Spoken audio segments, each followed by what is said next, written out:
Friends, today we are going to discuss the recent developments in IBC and its possible impact on MSMEs and the creditors. A significant development under the recent amendments to the IBC is the introduction of the creditor-initiated insolvency resolution process. This framework is designed to expedite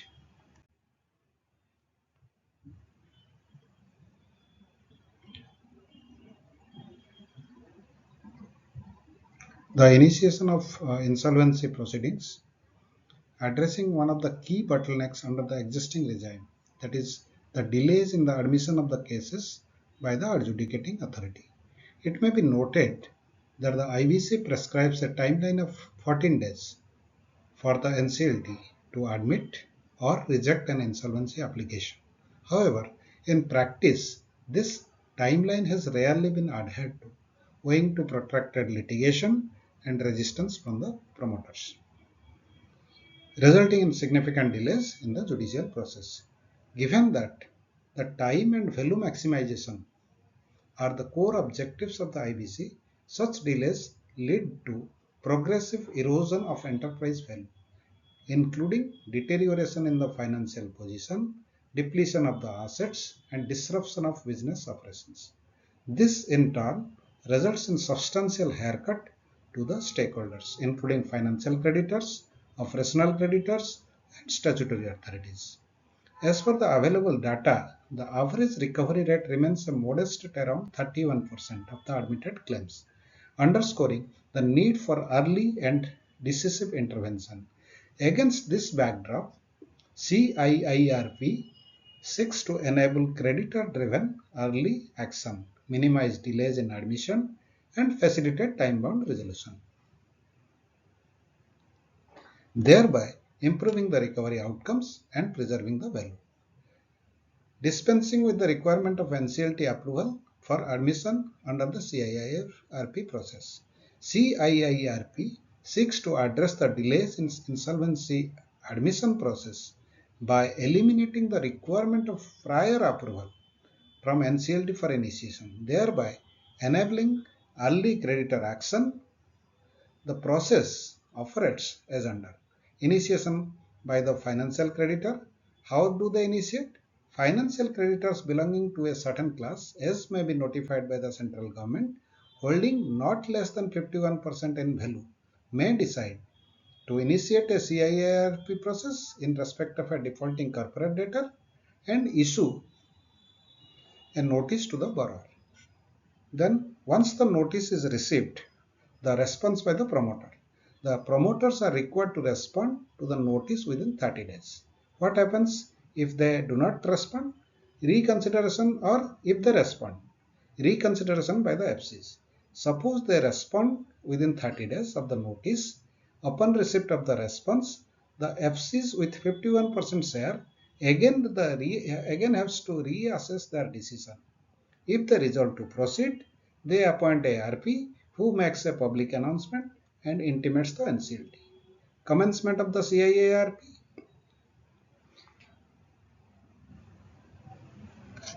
The process formally commences from the date of public announcement by the RP. Right to challenge. The borrower may challenge the initiation of the CIIRP process within 30 days from the commencement on the following two grounds: procedural non-compliance or repayment or cure of the default. Outcome of the challenge: payment of the dues. Where the default has been rectified, the NCLT may declare the initiation of CIIRP as void ab initio. Outcome of the challenge: if there is a procedural lapse, where only procedural irregularities are established and default persists, the process shall be converted into CIIRP, Corporate Insolvency Resolution Process, from the CIIRP. Timeline: CIIRP is designed as a time-bound process of 150 days, extendable up to 45 days. So, as against the time period of 180 plus 90 days plus extensible period up to 330 days against CIIRP, the total maximum period permissible under the CIIRP is 150 plus 45, 195 days. Debtor in possession model. The promoter continues to manage the business subject to creditor oversight. The RP attends all board meetings and enables creditors to exercise veto rights on key decisions, ensuring balanced control, reduced resistance, and value preservation. Since the promoters are not displaced in the CIIRP process, resistance to the insolvency proceeding is expected to be lower. So it will facilitate early admission and faster resolution. This mitigates the value erosion process typically observed in the prolonged CIRP cases, where delays have resulted in significant haircuts to FCs and negligible recovery for the operational creditors, particularly MSMEs. Macroeconomic impact of this new amendment: faster resolution is expected to improve the recoveries, capital recycling, and credit discipline, thereby reducing NPA and strengthening the overall financial system. Over time, this contributes to better revival outcomes and supports economic growth through efficient redeployment of resources. Scope and applicability: the central government is yet to notify the eligibility criteria, that is threshold or class of CDs. It is anticipated that CIIRP may primarily target the MSMEs, similar to PPIRP. Given the limited adoption of PPIRP with negligible case volume till date, only 17 cases have been done, CIIRP may provide a more effective alternative by addressing both promoter apprehension and creditor concerns. However, this is yet to be notified. Key structural advantage: CIIRP empowers financial creditors with the ability to initiate the process swiftly and proactively, thereby enabling early intervention and improving the probability of successful resolution. Possible integration of CIIRP with RBI MSME Framework 2016 and resolution of MSMEs for resolution of MSMEs less than 25 crore exposure. The CIIRP framework can be effectively aligned with the RBI MSME Restructuring Framework 2016, particularly for MSME exposures up to 25 crore.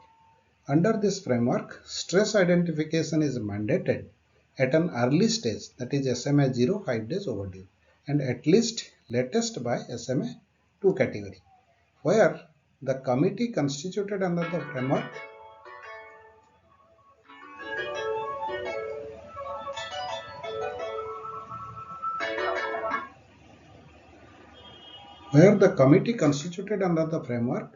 identifies restructuring as the preferred resolution strategy, but promoter cooperation is either inadequate or delayed, lenders may consider invoking CIIRP as a time-bound alternative to facilitate the resolution.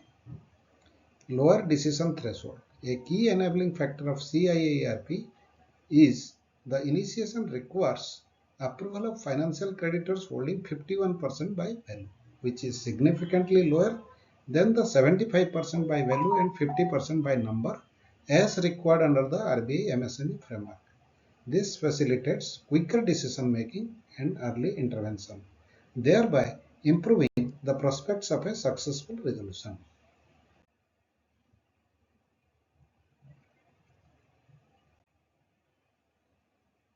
Possible integration of CIIRP can be also with the RBI Prudential Framework, which was circulated by circular dated June 7, 2019, which is applicable for MSMEs above 25 crore exposure and other corporates. It can be seamlessly aligned with this framework for exposures exceeding 25 crore in respect of MSMEs. Under this framework, lenders are required to enter into an inter-creditor agreement and determine a resolution strategy within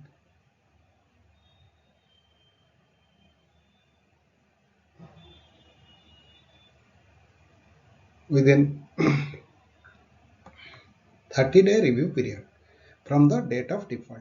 The resolution plan is further required to be implemented within 180 days from the end of the review period.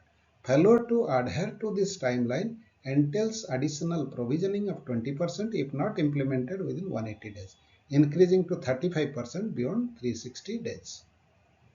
In scenarios where the promoter cooperation is inadequate or not forthcoming, lenders may consider invoking CIARP as a parallel or alternative mechanism to ensure time-bound resolution. Early trigger by CIARP, financial creditors may initiate CIARP with approval of 51% voting share by value, enabling timely intervention where restructuring under ICA faces implementation challenges due to lack of promoter support. Further, in case of MSME framework, the approval threshold being 51%, which is significantly also lower than the 75% by value and 65% by number prescribed under the RBI framework, thereby facilitating faster consensus building and expeditious decision making. Other notable developments under this new amendment which happened for IBC also includes clear stipulation regarding minimum recovery for the dissenting creditors. Explicit insertion of 30 subsection 2b that any dissenting financial creditor must receive at least its liquidation value based on security interest. This statutory security-based floor guarantees a minimum recovery for dissenters, preventing diluted payouts as seen in the case of various cases which leads to a lot of litigation. Two-stage resolution plan approval. Introduction of a phased NCLT approval process for resolution plans, first approving the resolution plan implementation, followed by a separate approval for the distribution mechanism, are the new features which have been part of this amended IBC. This decoupling isolates distribution disputes to a later stage, ensuring faster initial plan clearance and significantly reduces the delays, given the distribution is where most challenges arise. Justification for the delay. Even though timelines have been prescribed under the various processes under IBC, a lot of judicial delay happens due to protracted litigation. Hence, provision has been made in the amended code to incorporate the justification or the reason for delay in every stage. Accelerated commencement of insolvency. The law mandates speedy admission of CIRP applications. NCLTs must decide within 14 days of a creditor filing or record reasons for the delay. Moreover, a default recorded with an information utility like NESL is explicitly deemed as sufficient proof of debt, which curbs the delays in proving defaults and expedites the start of the resolution process. Time-bound resolution and liquidation processes. The amendment reinforces the strict timeline at every stage. That is, adjudicators must approve or reject a resolution plan within 30 days or explain delay, and NCLT appeals must also be disposed within 3 months. Even liquidation is more time-bound, with new provisions for one-time CIRP restoration up to 120 days to attempt a last-minute rescue before liquidation. This overall time compression leads to faster resolution of bad loans, improving banking system efficiency, better creditor control and oversight under liquidation process. Banks, via the Committee of Creditors, have been given the greater influence to keep the process on track. The COC supervises the liquidation proceeding instead of being dissolved on day 1 of liquidation and can replace a liquidator by 66% vote if performance is unsatisfactory. These measures ensure insolvency and recovery processes remain efficient and aligned with the creditor's interests. Avoiding unnecessary delays, reduced litigation and improved certainty. The amendments introduce a stiff penalty for frivolous filings and process violations. For example, a penalty up to Rs 2 crore for vexatious insolvency petitions, willful breach of moratorium, or non-compliance with the approval plan. By deterring dilatory tactics and bad faith behavior, These changes streamline proceedings and bolster confidence in the resolution framework's integrity.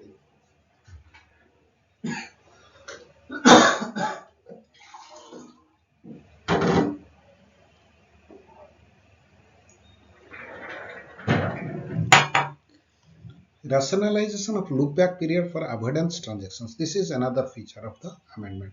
The recent amendments introduce an important refinement in the provision relating to look-back period for avoidance transactions, namely preferential, undervalued, fraudulent, and extortionate transactions. Existing framework: under the code, a look-back period of generally 1 year for non-related parties and 2 years for related parties reckoned from the date of admission of CIRP or PPIRP or CIARP. Issue in practice: given the significant delays in admission of the insolvency applications, the effective look-back period often overlaps with the period during which the application remains pending before the adjudicating authority. Transactions undertaken during the period before the date of filing escapes the scope of forensic and transaction audits, thereby diluting recovery prospects. Amendments done: shift in the reference date. To address this gap, the amendment provides that the look-back period shall be computed from the date of filing of the application or the earliest application in case of multiple filings by different creditors instead of the date of admission. What will be its impact?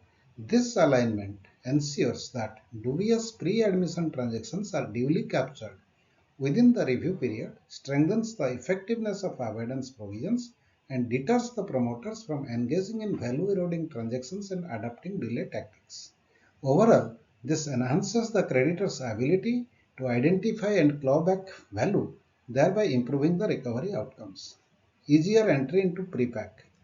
Threshold for pre-pack has been reduced from 66% to 51%, which will help in improving the admission under the pre-pack process. Greater chance of revival, reduced liquidation risk. The amendment ensures failure of a pre-pack or the CIARP does not automatically lead to liquidation if a plan is not approved in time. The process can be converted into a full CIRP or a second attempt at resolution. This gives distressed MSMEs an additional opportunity for rehabilitation rather than immediate winding up. Additional reliefs bolstering MSME viability. Key contracts, licenses, permits are now protected during and after the resolution. They cannot be cancelled solely due to insolvency, provided the MSME complies with the ongoing obligations. This change helps MSMEs maintain critical business rights, that is permits, leases, through restructuring, improving the post-resolution stability. No corporate debtor nominated RP. The corporate debtor's ability to propose the interim resolution professional has been curtailed by amendment of section 16 of IBC. Creditor code COC can now directly select the RP at the commencement, avoiding the common post-admission replacement of debtor proposed RPs and saving crucial time at the time of CIRP. Streamlined liquidator appointment. If the same insolvency professional is to continue as the liquidator after CIRP, no separate NCLT approval is now required. Only an intimation will suffice. This change expedites the shift from resolution to liquidation by eliminating the redundant approval steps when the RP transitions to liquidator. Clarified priority over government dues. In line with the Rainbow Papers consideration, the amendment explicitly clarifies that statutory government dues do not automatically equate to secured debt. Secured debt creditors' priority in recoveries in waterfall is reaffirmed unless a specific charge exists favoring the government, restoring certainty in distribution rank and preventing future disputes over the crown dues.